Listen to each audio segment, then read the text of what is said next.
வணக்கம். நான் எழுதிய ஒரு சிறுகதை ஒன்றை உங்களிடம் பகிர்ந்து கொள்ளப் போகின்றேன். இந்த சிறுகதை தலைப்பு போலி முகவர். அம்மா தனலட்சுமிக்கு 3 பிள்ளைகள். மூத்த மகன் தான் ரமேஷ். அவனுக்கு சரியான வேலையொன்றோ எதுவும் இல்லை.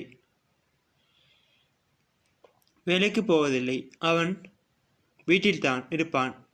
தனலட்சுமி அம்மாவும் அரசாங்க வேலை கிடைத்தால் தனது மகனை அனுப்புவோம் என்று விட்டுவிட்டார். தந்தையும் அவனை பார்க்க மாட்டார். அவனுக்கு அம்மாவின் பணத்தில்தான் சோறு. ஆகையால் ரமேஷ் அம்மா வளர்ப்பில் இருப்பதால் அம்மா வீட்டு பிள்ளை என்று தான் கூற வேண்டும். அது தான் சரியான பெயர் ஆகும். ரமேஷின் மற்றைய தம்பிமார்கள் இருவரும் கல்வி கற்று கொண்டிருக்கிறார்கள். இவன் மட்டும் தான் வேலை வெட்டிக்கு போகாமல் வெட்டியாக உள்ளான்.